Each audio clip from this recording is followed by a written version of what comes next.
ಕಣ್ಮರೆಯಾಗಿದ್ದಂತಹ ಭವಾನಿ ರೇವಣ್ಣ ಅವರಿಗೆ ಅಂತೂ ಇಂತೂ ಜಾಮೀನು ಸಿಕ್ಕಿದೆ. ಜಾಮೀನು ಸಿಗುವವರೆಗೂ ಕೂಡ ಎಲ್ಲಿದ್ರು ಏನ್ ಮಾಡ್ತಿದ್ರು ಅನ್ನುವಂಥದ್ದು ಗೊತ್ತಿರಲಿಲ್ಲ. ಅಕಸ್ಮಾತ್ ಏನಾದ್ರು ಭವಾನಿ ರೇವಣ್ಣ ಅವರು ಸಿಕ್ಕಿದ್ರೆ ಅರೆಸ್ಟ್ ಮಾಡಲಾಗುತ್ತೆ ಅಂತ ಹೇಳಲಾಗ್ತಾ ಇತ್ತು. ಈಗ ಕಿಡ್ನಾಪ್ ಪ್ರಕರಣದ ವಿಚಾರವಾಗಿ ಭವಾನಿ ರೇವಣ್ಣ ಅವರಿಗೆ ಜಾಮೀನು ಸಿಕ್ಕಿದೆ. ಹೈಕೋರ್ಟ್ ನಿಂದ ಭವಾನಿ ರೇವಣ್ಣ ಅವರಿಗೆ ಜಾಮೀನು. ಎಸ್, ಒಂದು ಕಡೆ ಭವಾನಿ ರೇವಣ್ಣ ಅವರು ಮಧ್ಯಂತರ ಜಾಮೀನು ಸಿಕ್ಕಿದೆ. ಕಿಡ್ನಾಪ್ ಪ್ರಕರಣದಲ್ಲಿ ರೇವಣ್ಣ ಅವರು ಜೈಲು ವಾಸವನ್ನ ಅನುಭವಿಸಿದ್ರು. ಅದಾದ ನಂತರವಾಗಿ ಭವಾನಿ ರೇವಣ್ಣ ಅವರಿಗೆ ಜಾಮೀನು ಸಿಗುತ್ತಾ ಇಲ್ವಾ ಅಂತ ಎದುರು ನೋಡ್ಲಾಗ್ತಾ ಇತ್ತು. ಜಾಮೀನು ಅರ್ಜಿ ವಜಾ ಆಗ್ತಾ ಇದ್ದಂತೆ ಭವಾನಿ ರೇವಣ್ಣ ಅವರು ಕಣ್ಮರೆಯಾಗಿ ಹೋಗ್ಬಿಟ್ಟಿದ್ರು. ಈಗ ಭವಾನಿ ರೇವಣ್ಣ ಅವರಿಗೆ ಕಿಡ್ನಾಪ್ ಕೇಸ್ ವಿಚಾರಕ್ಕೆ ಸಂಬಂಧಪಟ್ಟಂತೆ ಜಾಮೀನು ಸಿಕ್ಕಿದೆ. ಒಂದ್ ರೀತಿ ನಿಟ್ಟುಸಿರು ಬಿಡುವ ರೀತಿ. ಎಲ್ಲಿದ್ದಾರೆ ಭವಾನಿ ರೇವಣ್ಣ, ಏನ್ ಮಾಡ್ತಿದ್ದಾರೆ ಅನ್ನುವಂತ ಒಂದು ಪ್ರಶ್ನೆ ಕಾಡ್ತಾ ಇತ್ತು. ಈಗ ಭವಾನಿ ರೇವಣ್ಣ ಅವರಿಗೆ ಜಾಮೀನು ಸಿಕ್ಕಿದೆ.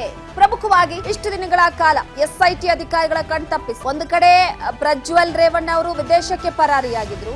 ಜಾಮೀನು ಸಿಗುತ್ತೆ ಅನ್ನುವ ನಿರೀಕ್ಷೆಯನ್ನ ಇಟ್ಕೊಂಡು ಮತ್ತೆ ರಾಜ್ಯಕ್ಕೆ ವಾಪಸ್ ಆದ್ರು. ಈಗ ಎಸ್ಐಟಿ ಅಧಿಕಾರಿಗಳ ಜೊತೆ ವಿಚಾರಣೆ ನಡೆಸೋದಕ್ಕೆ ಅವರಿಗೆ ಬಂಧನದಲ್ಲಿದ್ದಾರೆ. ಇನ್ನ ಭವಾನಿ ರೇವಣ್ಣ ಅವರು ಕೂಡ ಅದೇ ದಿನ ಯಾವತ್ತು ಪ್ರಜ್ವಲ್ ಅವರು ವಾಪಸ್ ಬಂದ್ರು ಅವತ್ತು ಅವರ ವಿಚಾರಣೆ ಇತ್ತು. ಆ ವಿಚಾರಣೆಯ ಅರ್ಜಿ ಕೂಡ ಜಾಮೀನು ಅರ್ಜಿ ವಜಾ ಆಗಿತ್ತು.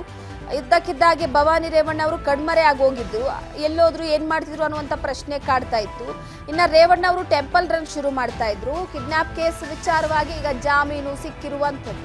ಭವಾನಿ ರೇವಣ್ಣ ಅವರು ಕಿಡ್ನಾಪ್ ಕೇಸ್ ವಿಚಾರವಾಗಿ ಇಷ್ಟು ದಿನ ತಲೆಮರೆಸ್ಕೊಂಡಿದ್ರೆ ಈಗ ಜಾಮೀನು ಸಿಕ್ಕಿರುವಂತಹ ಹಿನ್ನೆಲೆಯಲ್ಲಿ ಕಾಣಿಸ್ಕೊಳ್ತಾರೆ ಅಂತ ಕಾಣ್ತಿದೆ.